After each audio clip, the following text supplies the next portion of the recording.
محترم ناظرین، السلام علیکم ورحمۃ اللہ وبرکاتہ۔ میری کلاس میں ایک بہت ہی خوبصورت لڑکی پڑھتی تھی جس کا تعلق بڑے اونچے خاندان سے تھا۔ وہ اکثر میری طرف متوجہ ہوتی تو میں اسے اگنور کر دیتا۔ میرا تعلق ایک غریب فیملی سے تھا۔ ایک روز اس نے مجھے سب کے سامنے شادی کی پیشکش کر دی۔ میں انکار کر کے وہاں سے نکل آیا۔ میں نہیں جانتا تھا یہ بات میری زندگی کی سب سے بڑی غلطی ہوگی، کیونکہ اگلے ہی دن دروازے پر دستک ہوئی اور پولیس کی بھاری نفری ہمارے گھر میں گھس گئی۔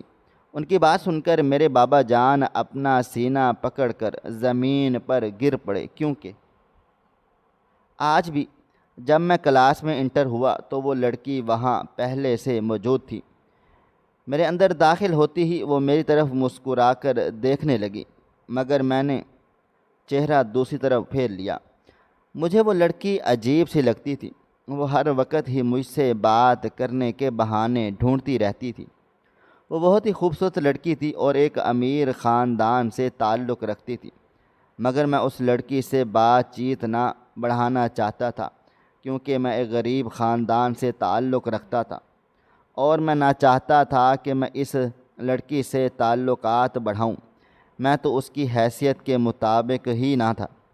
میں اچھی طرح سے جانتا تھا کہ یہ امیر لڑکیاں پہلے تو محبت کرتی ہیں، مگر پھر جب شادی کے بعد ان کی خواہشات پوری نہ کی جائیں تو یہ خوب تماشا لگاتی ہیں، اور یہی سب میں نہ چاہتا تھا۔ حالانکہ وہ خوبصورت تھی، کالج کے سبھی لڑکے اس پر مرتے تھے، مگر وہ تو میری دیوانی ہوئی بیٹھی تھی، لیکن مجھے وہ پسند نہ تھی۔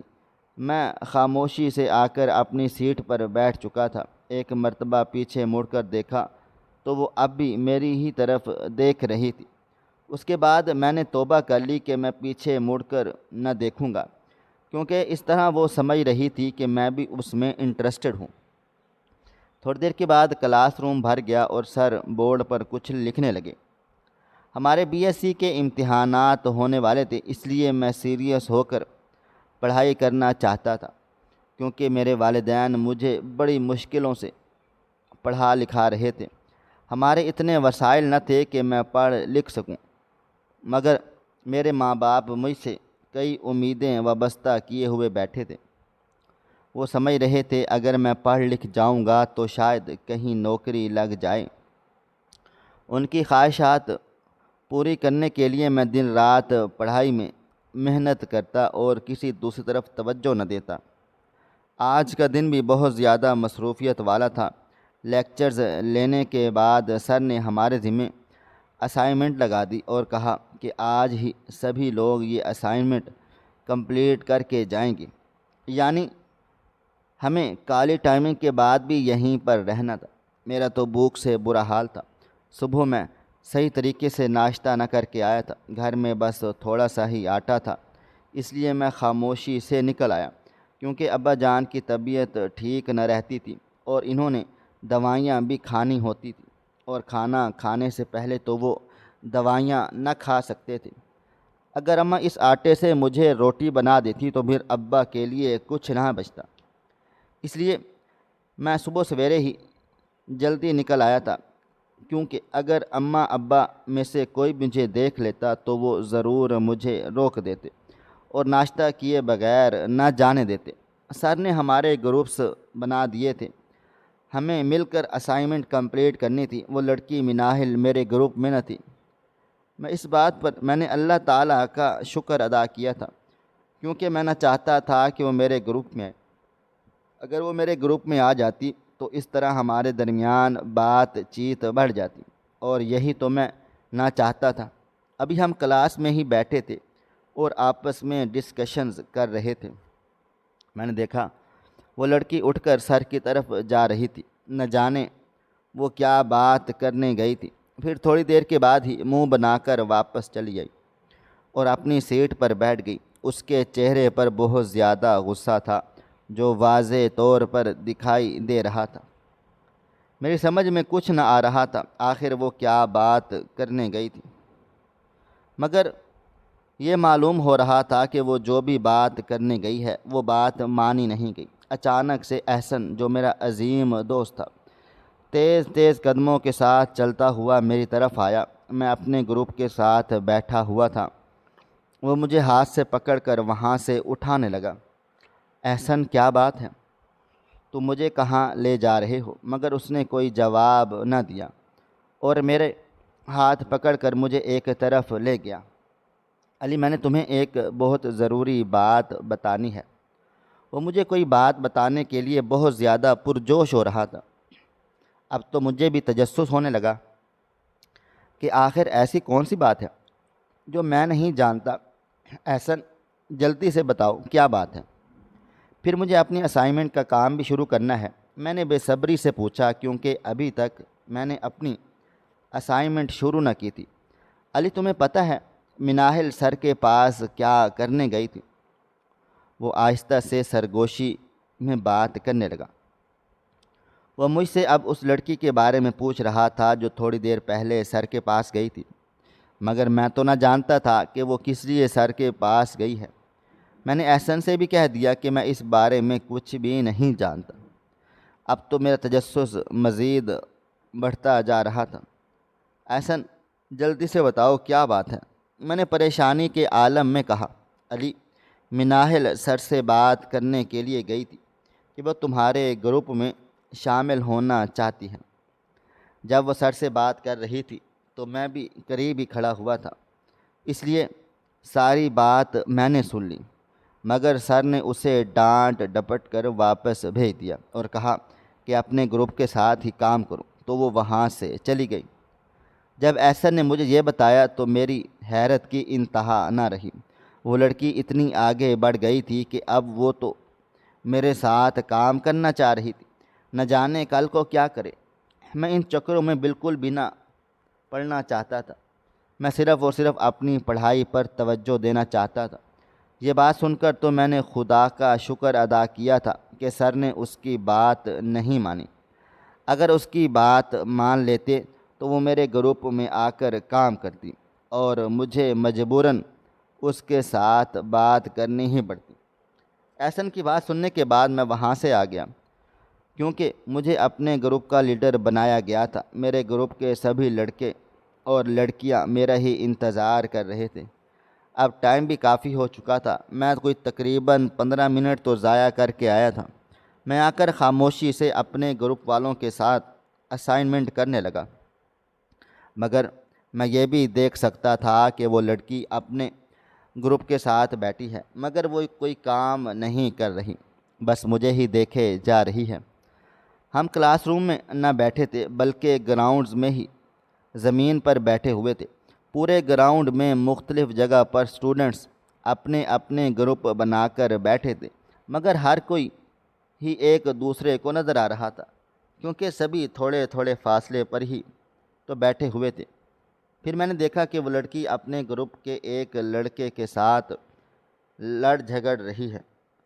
ان دونوں کی باتوں سے معلوم ہو رہا تھا جیسے وہ لڑکا گروپ کا لیڈر ہو اور اس لڑکی کو کام کرنے کا کہہ رہا ہو، مگر وہ کام نہ کر رہی تھی، اس لیے ان دونوں کے درمیان جھگڑا ہو گیا۔ اتنی دیر ان دونوں کے درمیان بحث چلتی رہی، مگر پھر وہ چیختی چلاتی وہاں سے چلی گئی تھی۔ اس کے گروپ کے سبھی لڑکے اور لڑکیاں اسے برا بھلا کہنے لگیں۔ اس کی اس کالج میں کسی کے ساتھ بھی نہ بنتی تھی، وہ تو ہر وقت ہی اپنی دولت کے نشے میں چور رہتی تھی۔ اب بھی وہ اپنی گاڑی کی طرف بڑھ گئی تھی۔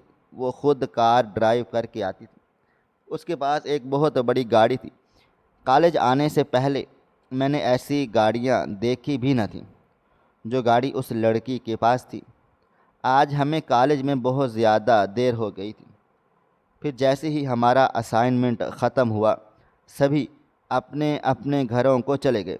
سب سے آخر میں کالج سے نکلا تھا، کیونکہ کالج میں نے ہی اسائنمنٹ کو سبمٹ کروانا تھا۔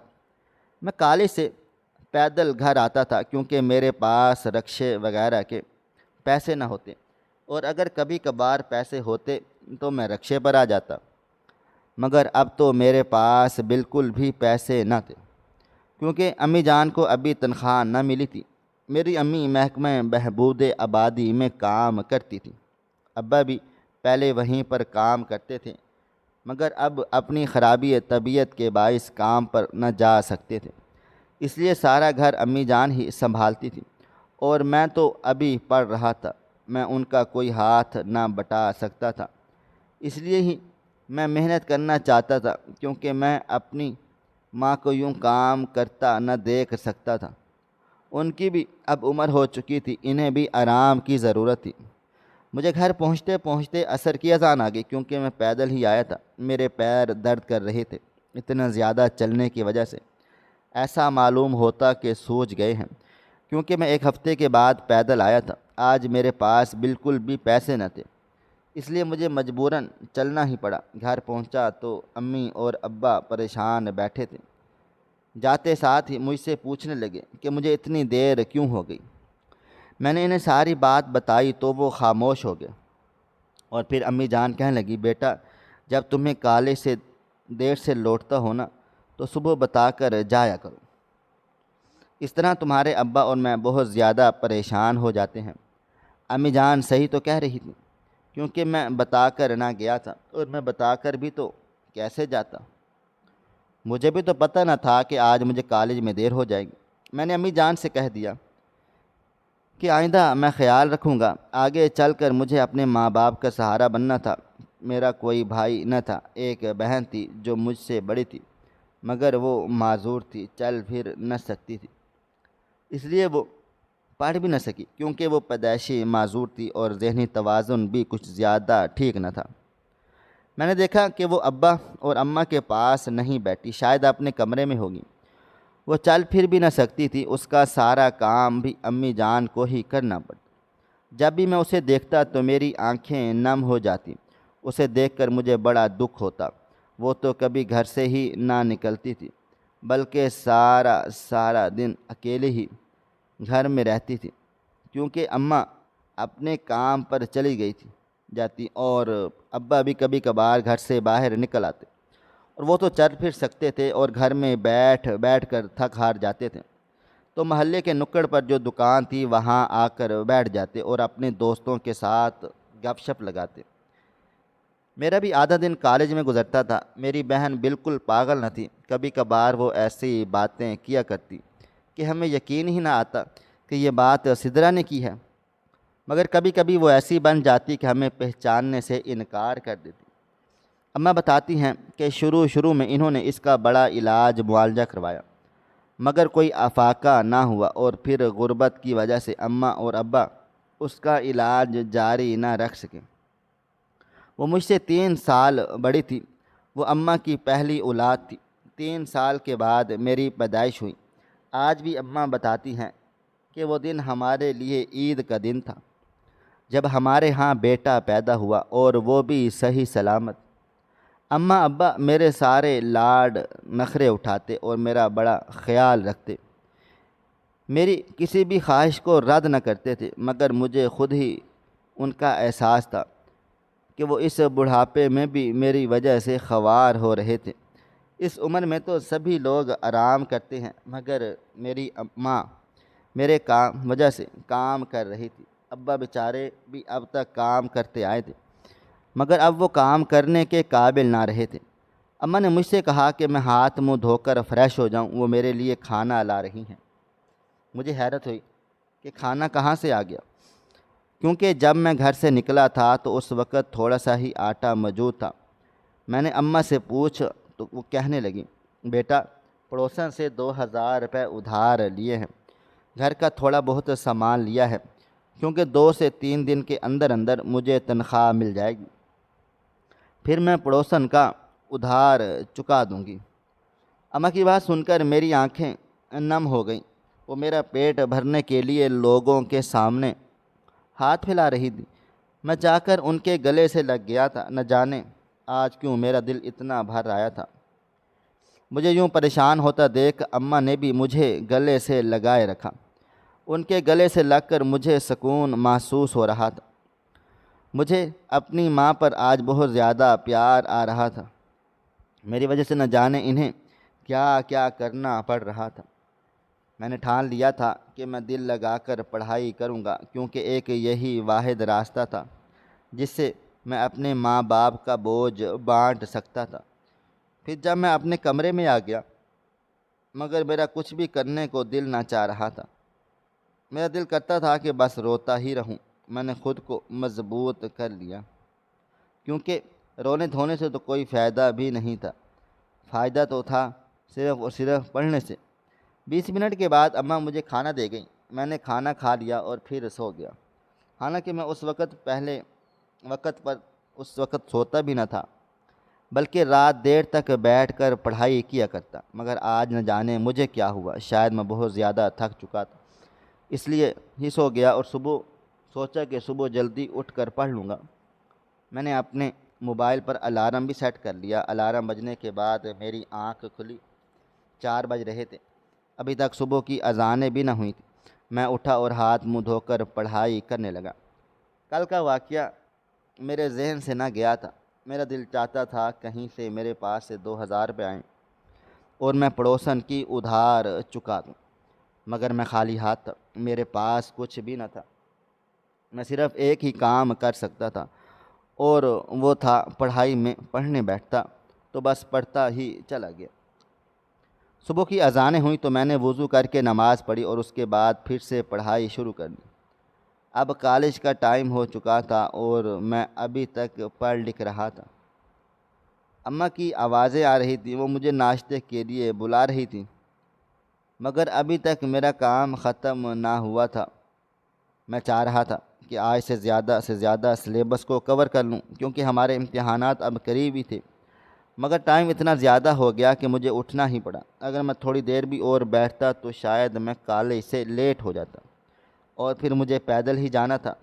میں باہر نکل آیا، کپڑے وغیرہ میں نے پہلے ہی تبدیل کر لیے تھے۔ آتے ساتھ ہی میں نے ناشتہ کیا اور کالج کے لیے نکل پڑا۔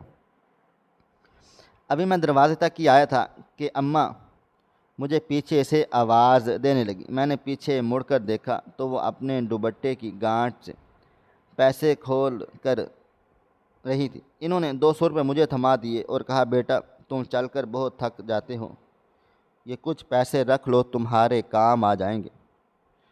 میں نے خاموشی سے 200 روپے لے لیے اور اپنی جیب میں ڈال لیے کیونکہ میں واقعے میں چل کر بہت زیادہ تھک جاتا تھا۔ میں نے اماں کو خدا حافظ کیا اور گھر سے نکل پڑا۔ 10 منٹ کے اندر ہی میں کالج پہنچ گیا تھا کیونکہ میں رکشے پر آیا تھا۔ 100 روپے میں نے واپسی کے لیے رکھ دیے تھے۔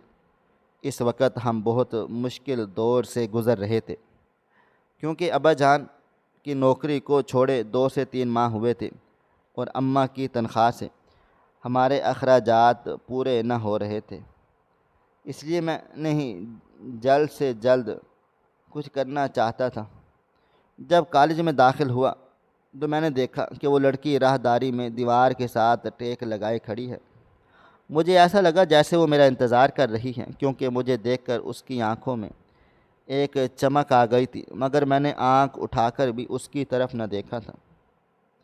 میرے گھر کے حالات مجھے اس چیز کی ہرگز بھی اجازت نہ دیتے تھے کہ میں اپنی پڑھائی کے علاوہ کسی اور کے بارے میں بھی سوچوں۔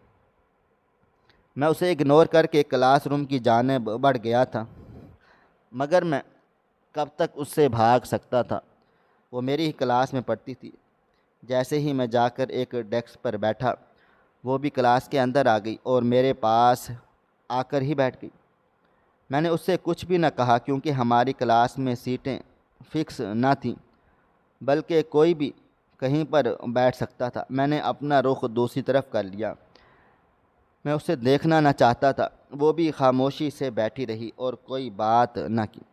سارا کلاس روم بھر چکا تھا اور لیکچر سٹارٹ ہو چکا تھا، مگر مجھے اس وقت غصہ آیا جب وہ لیکچر کے دوران ہی مجھ سے بات کرنے لگی۔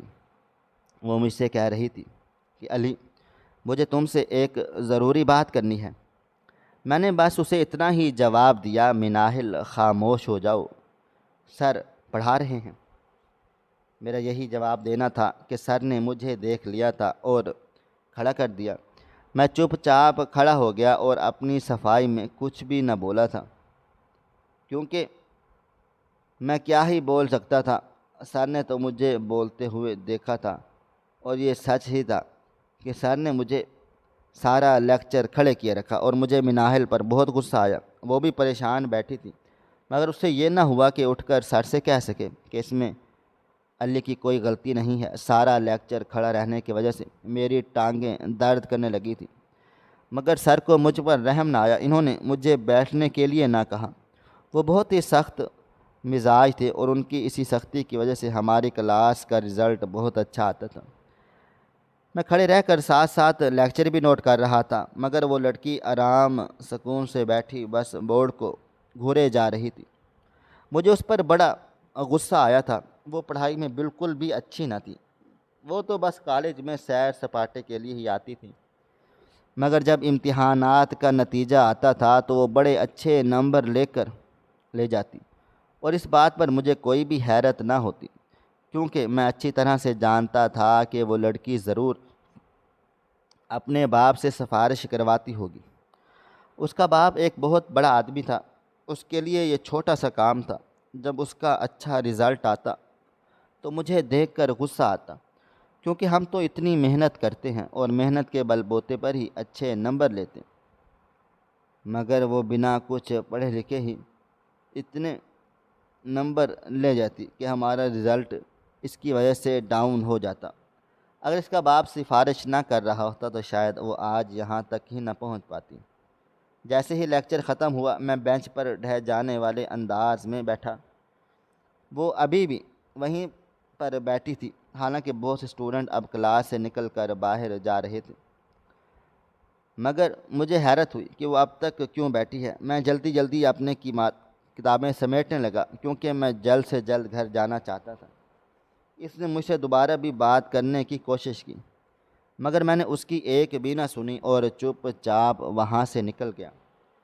میں دیکھ سکتا تھا کہ میرے اس عمل پر وہ منہ پھلا کر بیٹھ گئی ہے، مگر مجھے اس سے کوئی فرق نہ پڑا تھا۔ میں اب کالج کے گیٹ سے باہر نکل آیا تھا، مگر ابھی تک وہ باہر نہ آئی۔ میں نے ایک رکشہ روکا اور اس میں بیٹھ کر گھر کی طرف روانہ ہو گیا تھا۔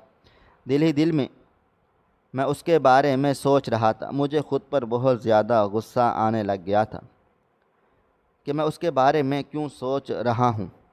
مجھے بالکل بھی ان معاملات میں نہ پڑنا تھا۔ میں دیکھ سکتا تھا کہ ہمارے کالج میں بہت سے لڑکے جو لڑکیوں کے ساتھ افیئرز چلا رہے ہیں، وہ پڑھائی میں بالکل ہی پیچھے تھے، حالانکہ وہ پہلے اچھا پڑھتے تھے، مگر جب سے وہ ان چکروں میں پڑ گئے تھے وہ تو پڑھائی سے بالکل ہی فارغ ہو گئے، اور میں نے یہ نہ چاہتا تھا کہ میری حیثیت نہ تھی ایسے چونچلے کی۔ مجھے اپنے والدین کا سہارا بننا تھا اور اپنی بہن کا علاج کروانا تھا، کیونکہ ایک دو مرتبہ میں نے احسن سے اس بات کا ذکر کیا تو وہ کہنے لگا تمہاری بہن کا علاج ہو سکتا ہے، مگر اس پر بہت زیادہ خرچہ آئے گا۔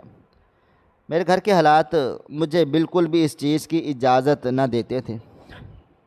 میں رکشے میں بیٹھا سارا راستہ یہی سوچتا چلا آیا تھا کہ مجھے کیسے اس لڑکی سے دور رہنا ہے، کیونکہ وہ تو اب بہانے سے میرے اتنے قریب آنے لگی تھی کہ پیچھا چھڑوانا مشکل ہو رہا تھا۔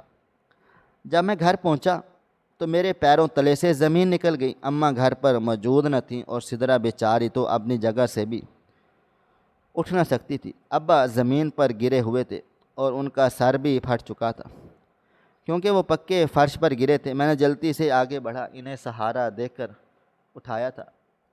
خدا کا لاکھ لاکھ شکر تھا کہ وہ ہوش میں تھے، مگر خون بہت زیادہ بہہ گیا تھا، وہ بہت زیادہ نڈھال ہو رہے تھے۔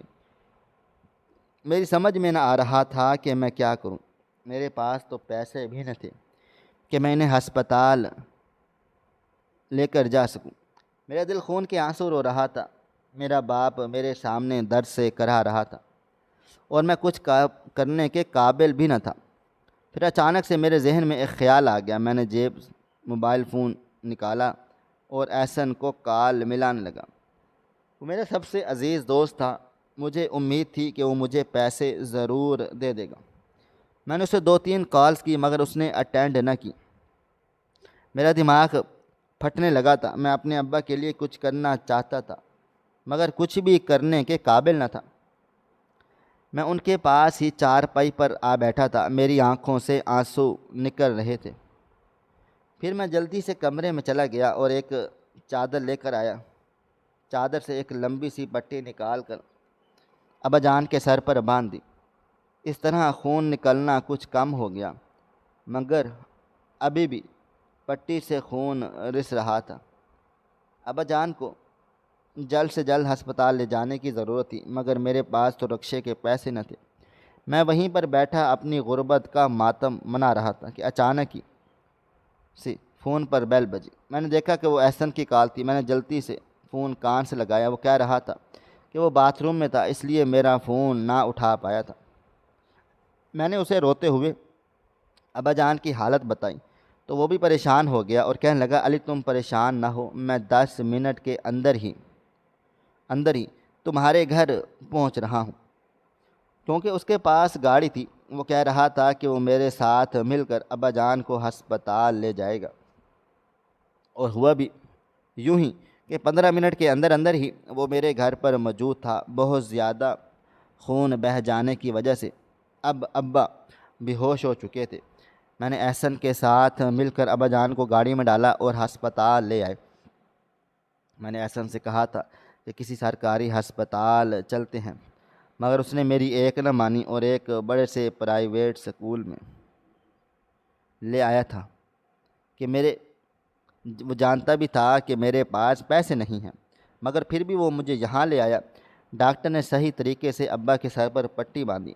ڈرپ لگنے کی وجہ سے تھوڑی دیر کے بعد ہی ابا ہوش میں آ گئے تھے۔ وہ بہت زیادہ کمزور ہو گئے تھے اور کمزوری کی وجہ سے چکرا کر گر پڑے تھے، جس کی وجہ سے ان کا سر پھوٹ گیا تھا۔ خدا کا شکر تھا کہ اور کوئی مسئلہ نہ تھا۔ ان کی شوگر اور بلڈ پریشر بھی بالکل نارمل تھی، مگر خون زیادہ بہہ گیا تھا۔ ڈاکٹر کہہ رہے تھے کہ انہیں بلڈ لگانا پڑے گا۔ میرے پاس تو بالکل بھی پیسے نہ تھے کہ جس سے میں ہاسپٹل کے بلڈ بینک سے ابا کے لیے خون خرید سکوں، اور میرا بلڈ گروپ بھی ابا سے میچ نہ کرتا تھا۔ جب احسن نے ابا کے بلڈ گروپ کے بارے میں سنا تو وہ اپنا خون نکلوانے کے لیے تیار ہو گیا تھا، کیونکہ اس کا اور ابا کا بلڈ گروپ ایک ہی تھا۔ مجھے اپنے دوست پر رشک آنے لگا۔ وہ میرے ابا کے لیے اپنے جسم کا خون نکلوانے کے لیے بھی تیار ہو گیا تھا۔ وہ میرا بہت ہی اچھا دوست تھا اور اس کے آج تک مجھ پر بہت زیادہ احسانات تھے، مگر آج وہ مجھ پر احسان کرنے والا تھا۔ شاید وہ احسان میں زندگی بھر نہ چکا پاتا۔ میں نے تو احسن کو روک بھی نہ پایا، کیونکہ ابا کو خون کی اشد ضرورت تھی۔ اب احسن بھی ابا کے ساتھ بیڈ والے پر پڑا ہوا اپنا خون نکلوا رہا تھا۔ اسے دیکھ کر میری آنکھوں سے بے اختیار آنسو نکل آئے تھے۔ میرا دل چاہتا تھا میں چیخوں چلاؤں، مگر آنسوؤں کا ایک گولا میرے حلق میں پھنسا ہوا تھا۔ میری تو آواز ہی نہیں نکل رہی تھی۔ اب مغرب ہو چکی تھی اور ابا کو خون بھی لگ چکا تھا۔ خون نکل جانے کی وجہ سے احسن کی رنگت بھی زرد پڑ رہی تھی، مگر وہ بالکل بھی یہ ظاہر نہ کر پا رہا تھا اسے کوئی فرق پڑا ہے۔ میں یہ سب کچھ دیکھ سکتا تھا۔ جیسے وہ خون دینے کے بعد بستر سے اٹھا تو میں اس کے گلے سے لگ گیا تھا اور اتنا رویا کہ میں زندگی میں آج تک کبھی اتنا رویا ہی نہ تھا۔ پھر احسن نے مجھے تسلی دی اور وہ کہہ رہا تھا کہ یہ مشکل وقت جلد ہی گزر جائے گا۔ اس کے بعد وہ گھر نہ گیا، بلکہ مجھے لے کر ہسپتال کے کاؤنٹر پر آ گیا تھا، کیونکہ بل میرے ہی پاس تھا۔ 14,000 کا بل بنا جو احسن نے پے کر دیا تھا۔ آج اس نے مجھے خرید لیا تھا۔ اتنا بڑا احسان تو میں مر کر بھی نہ چکا سکتا تھا۔ میں نے اس سے پیسے نہ لینا چاہتا تھا، مگر میرے پاس اور کوئی چارہ بھی نہ تھا۔ میں نے اس سے کہا جب میرے پاس پیسے آئیں گے اور میں کمانے کے قابل ہو جاؤں گا تو میں سب سے پہلے اس کی ادھار چکاؤں گا۔ تو وہ مسکرانے لگا اور کوئی جواب نہ دیا۔ شاید وہ میری خودداری کو ٹھیس نہ پہنچانا چاہتا تھا۔ بل جمع کروانے کے بعد احسن مجھ سے کہنے لگا، علی اب میں گھر جانا چاہتا ہوں، کیونکہ میں بہت زیادہ تھک چکا ہوں۔ مگر وہ اپنی گاڑی میرے پاس ہی چھوڑنا چاہتا تھا۔ اس نے اپنے ڈرائیور کو کال کی۔ اس کا ڈرائیور ایک دوسری گاڑی میں لے کر آ گیا تھا۔ جاتے جاتے احسن نے میرے ہاتھ میں کچھ پیسے تھما دیے تھے جسے میں نے لینے سے صاف انکار کر دیا، مگر وہ ناراض ہو رہا تھا، اس لیے مجھے مجبوراً وہ پیسے لینے ہی پڑ گئے تھے۔ میں نے اسے یہ کہہ دیا کہ یہ میرے اوپر قرض ہے اور میں یہ قرض ایک دن ضرور چکاؤں گا۔ مجھے ڈرائیونگ آتی تھی کیونکہ میں اکثر ہی احسن کی گاڑی ڈرائیو کرتا رہتا تھا۔ ہم دونوں جہاں بھی جاتے تو ڈرائیونگ میں ہی کیا کرتا تھا، اس لیے ہی وہ اپنی گاڑی میرے پاس چھوڑ کر چلا گیا تھا، کیونکہ وہ اچھی طرح سے جانتا تھا کہ میرے پاس سواری نہیں ہے اور مجھے ابا جان کو لے کر گھر جانا ہے۔ تھوڑی دیر کے اندر ابا کو بھی ہاسپٹل سے ڈسچارج کر دیا گیا تھا اور میں انہیں لے کر گھر چلا آیا۔ جب میں گھر آیا تو امی جان پریشانی کے عالم میں صحن میں چکر کاٹ رہی تھی۔ ہمیں دیکھا تو دوڑتی ہوئی ہماری طرف چلی آئیں۔ علی بیٹا، کیا ہوا تھا تمہارے باپ کو؟ میں تو تھوڑی دیر پہلے ہی کام سے واپس آئی تو یہ گھر پر موجود نہ تھے، میں نے سدرا سے پوچھا، مگر وہ تو کچھ بھی نہ بتا پا رہی تھی، کیونکہ آج کل سدرا بالکل بھی ہم سے کوئی بات چیت نہ کرتی تھی اور بس خود ہی میں وہ مگن رہ جاتی تھی۔ میں نے اماں کو ساری بات بتائی تو وہ بھی سر تھامے بیٹھ گئیں، کیونکہ ابا دن بدن کمزور ہوتے جا رہے تھے۔ ابا کو گھر چھوڑ کر میں احسن کے گھر آ گیا۔ وہ گاڑی لینے سے انکار کر رہا تھا اور کہہ رہا تھا کہ میں کچھ دن اپنے پاس رکھ لوں، مگر میں نے اس سے کہہ دیا کہ مجھے ضرورت نہیں ہے، اگر دوبارہ ضرورت پیش آئی تو میں اس سے ضرور رابطہ کروں گا۔ تو وہ بھی خاموش ہو گیا تھا اور میں رکشے پہ گھر واپس آ گیا۔ اب میں نے وہ پیسے گنے جو احسن نے مجھے دیے ہوئے تھے اور وہ پورے 20,000 روپے تھے۔ میں تو یہی سوچ کر پریشان ہو رہا تھا کہ آخر میں کب تک اتنا بڑا قرض چکاؤں گا۔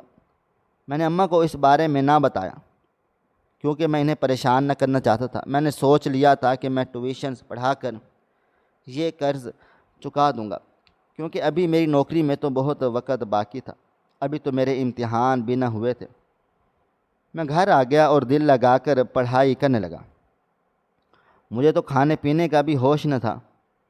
جیسے ہی صبح ہوئی تو میں ناشتہ کیے بغیر کالج کے لیے نکل پڑا، کیونکہ مجھے اپنے کلاس فیلو سے نوٹس لینے تھے اور آج ہمارا کالج میں بہت بڑا ٹیسٹ تھا اور میں زیادہ سے زیادہ پڑھنا چاہتا تھا، اس لیے اپنی کلاس فیلو سے نوٹس لیے، کیونکہ وہ نوٹس میرے پاس موجود نہ تھے۔ ابھی تک ٹیسٹ شروع نہ ہوا تھا، تقریباً کوئی آدھا گھنٹہ میں ہی میں نے وہ نوٹس ریڈ کر لیے تھے اور پھر سکون سے آ کر کلاس روم میں بیٹھ گیا تھا۔ آج کا ٹیسٹ بہت اچھا ہوا تھا، میں بہت زیادہ خوش تھا، کیونکہ یہ فل بک کا ٹیسٹ تھا۔ اس کے بعد ہمارا کوئی ٹیسٹ نہ ہونا تھا، کیونکہ پیپرز اب سر پر آ چکے تھے۔ حالانکہ میری پوری تیاری تھی، مگر کہیں نہ کہیں میں ڈر رہا تھا، کیونکہ میں کسی بھی صورت کم نمبر نہ لینا چاہتا تھا، کیونکہ میں اچھی طرح سے جانتا تھا کہ کم نمبروں سے کوئی فائدہ نہ ہوگا اور نہ ہی مجھے کہیں نوکری ملے گی۔ آج بھی میں نے دیکھا کہ مناہل مجھے دور سے گھور رہی ہے، مگر وہ میرے پاس آ کر نہ بیٹھی تھی۔ میں نے اسے اگنور کر دیا اور اپنی پڑھائی پر توجہ دینے لگا۔ وقت بڑی تیزی سے گزر رہا تھا، ہمارے امتحانات شروع ہو گئے تھے۔ میں بہت زیادہ خوش تھا کیونکہ میرے سارے پرچے ہی اچھے جا رہے تھے۔ آج ہمارا لاسٹ پیپر تھا، وہ بھی بہت اچھے سے ہو گیا تھا۔ پیپرز دینے کے بعد ہم سبھی دوست کالج میں ہی چھوٹی سی پارٹی کرنے لگے، کیونکہ آج ہمارے پیپر ختم ہو گئے تھے اور اسی کو سیلیبریٹ کرنے کے لیے ہم نے کالج کینٹین میں ہی ایک چھوٹی سی پارٹی رکھ لی تھی۔ میں دیکھ سکتا تھا کہ مناہل مجھ سے تھوڑی دور اپنی دوست کے ساتھ بیٹھی ہوئی ہے۔ اس کی دوست بھی تو بالکل اسی طرح گھمنڈی تھی۔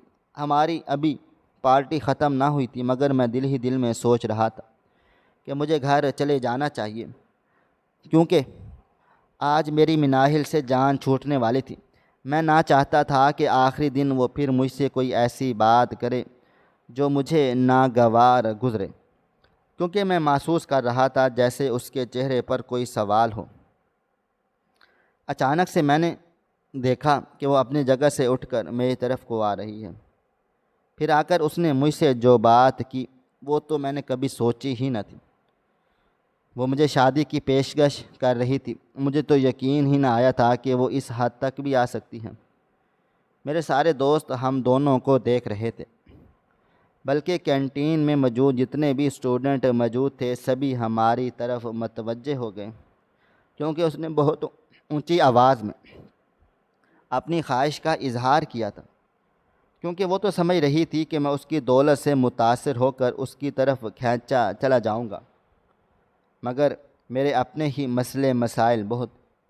میں نے اسے صاف انکار کر دیا اور وہاں سے نکل آیا۔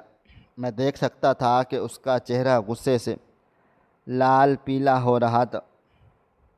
اگر میں ایک منٹ بھی وہاں پر رکتا تو شاید انکار کرنے پر وہ میری جان ہی لے لیتے۔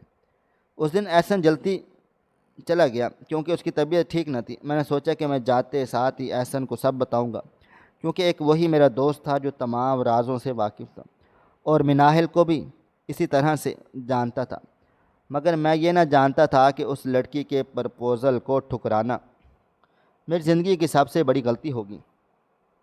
میں گھر آ گیا اور کسی سے اس بارے میں کوئی بات چیت نہ کی، کیونکہ میں بہت زیادہ تھک ہار چکا تھا اور اپنی ذہنی طور پر بھی پریشان حال تھا۔ میں نے احسن سے بات بھی نہ کی۔ میں نے سوچا کہ کل ہی اس سے مل کر ساری بات بتاؤں گا، مگر میں یہ نہ جانتا تھا کہ میں احسن سے بات ہی نہ کر پاؤں گا۔ صبح صبح ہی دروازے پر دستک ہونے لگی۔ میں نے جا کر دروازہ کھولا تو باہر پولیس کو دیکھ کر حیران و پریشان رہ گیا۔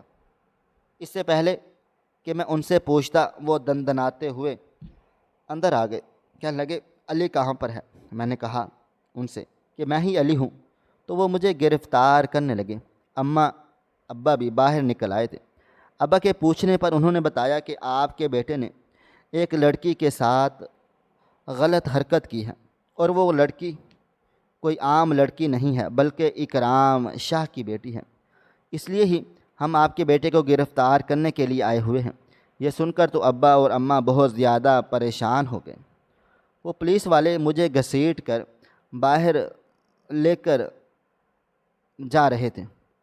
میں نے ان سے لاکھ کہا کہ میں اس بارے میں کچھ بھی نہیں جانتا، یہ سراسر الزام ہے، مگر وہ میری کوئی بھی بات سننے کو نہ سن رہے تھے۔ جب میں گھر سے نکلا تو میں نے دیکھا ابا دل کے مقام پر ہاتھ رکھے زمین پر بیٹھے ہیں۔ انہیں دیکھ کر میرا دل بہت زیادہ ڈر گیا تھا۔ پولیس والے مجھے وین میں بٹھا کر پولیس اسٹیشن لے آئے۔ سارا راستہ میں ان سے یہی کہتا رہا تھا کہ وہ مجھ پر الزام نہ لگایا کریں۔ میں نے ایسا کچھ بھی نہیں کیا، مگر وہ شاید مناہل کے باپ کی رشوت لے چکے تھے اور میری کوئی ایک بات نہ سنی۔ پھر مجھے لاک اپ میں ڈال دیا گیا۔ آج مجھے قید میں رہتے ہوئے 2 دن ہو چکے تھے، مگر گھر میں سے کوئی بھی مجھ سے ملنے نہ آیا تھا۔ میں حیران و پریشان تھا کہ آخر میرے ماں باپ مجھے اس مشکل وقت میں اکیلا کیسے چھوڑ سکتے ہیں۔ میں نے پولیس والوں کی منتیں کی اور کہا کہ میں اپنے گھر فون کرنا چاہتا ہوں، مگر وہ نہ مانے۔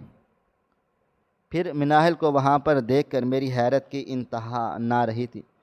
وہ ہیل کے ساتھ ٹک ٹک کرتے میری طرف آ رہی تھی۔ میں سلاخوں کو پکڑ کر کھڑا ہو گیا۔ آتے ساتھ ہی وہ مجھ سے کہنے لگی اگر اپنی سلامتی چاہتے ہو تو میرا پرپوزل قبول کر لو، ورنہ ساری زندگی تمہیں یہیں جیل میں گلنا سڑنا پڑے گا۔ اس کی یہ بات سن کر تو میرے کانوں سے دھواں نکلنے لگا تھا۔ آخر وہ کیسی لڑکی تھی جو مجھ سے زور زبردستی اقرار کروا سکتی تھی؟ میرا غصہ آسمان کی بلندیوں کو چھو رہا تھا۔ میں نے اسے صاف انکار کر دیا۔ میں نے اسے یہ بھی کہہ دیا کہ چاہے مجھے ساری زندگی ہی جیل میں سڑنا پڑے مگر میں تم سے شادی نہ کروں گا۔ میرا یہ کہنا تھا کہ وہ غصے سے چیخنے چلانے لگی۔ حالانکہ پولیس والے وہاں پر موجود تھے مگر وہ ہماری طرف نہ آئے۔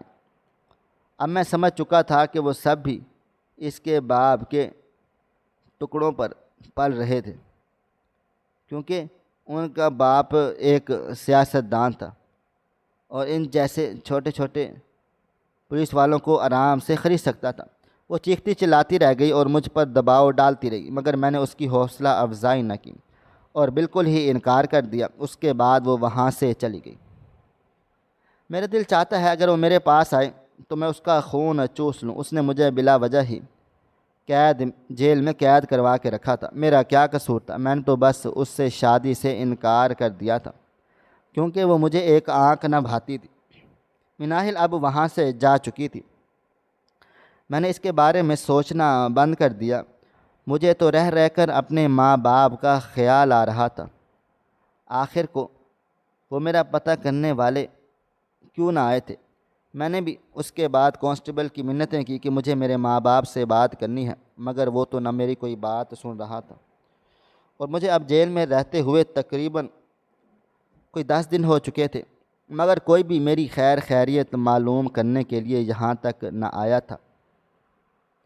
صبح صبح کا وقت تھا۔ میں جیل میں بیٹھا گھٹنوں میں سر دیے اپنے ناکردہ گناہوں کی سزائیں کاٹ رہا تھا۔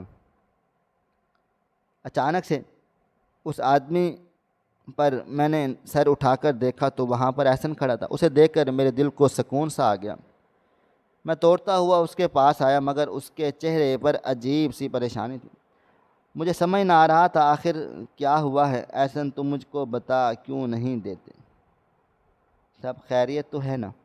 میری بےتابی بڑھتی چلی جا رہی تھی، مگر اس نے جو مجھے بتایا وہ میرے مرنے کے لیے کافی تھا۔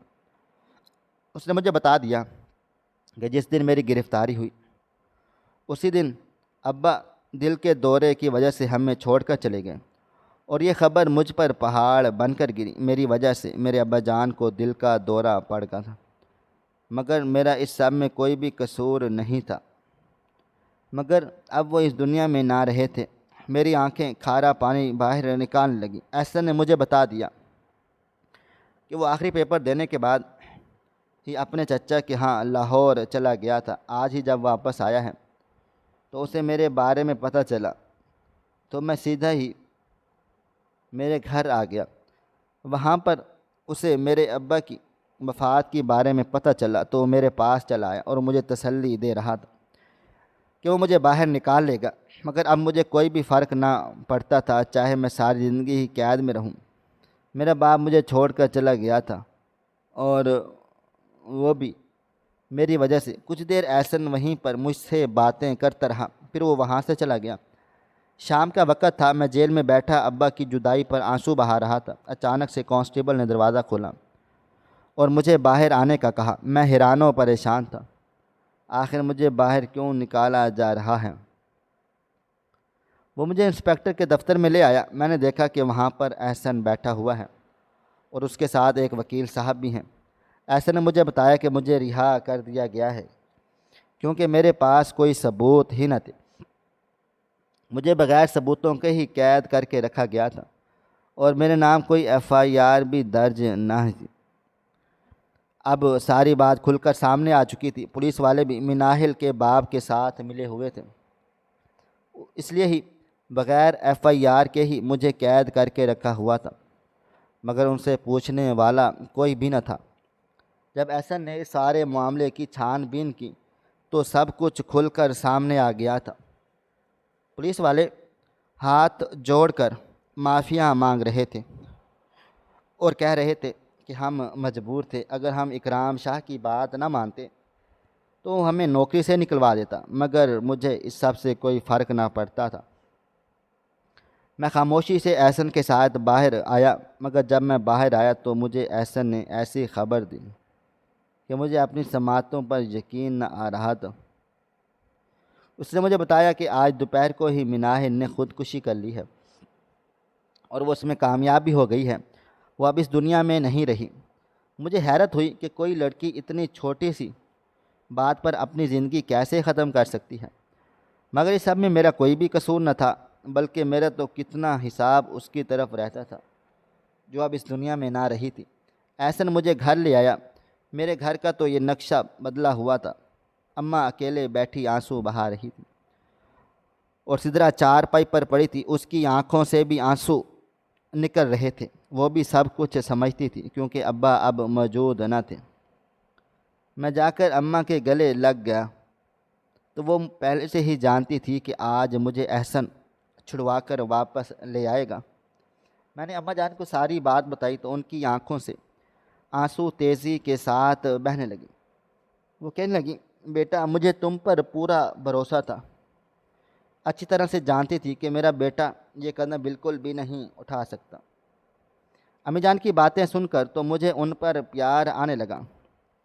ایسے نے مجھے بتا دیا اگر میں چاہوں تو میں اکرام شاہ پر کیس کر سکتا ہوں، کیونکہ اس نے مجھے بلا وجہ ہی قید میں رکھوایا، مگر میں نے انکار کر دیا کیونکہ اب اس سب سے ان کا کوئی فائدہ نہ تھا۔ میرے ابا تو واپس لوٹ کر نہ آ سکتے تھے اور مناہل بھی اب اس دنیا میں نہ رہی تھی۔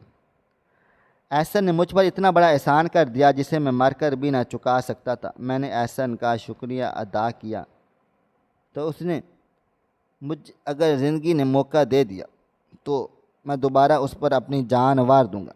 یہ کہتے ہی وہ میرے گلے سے لگ گیا۔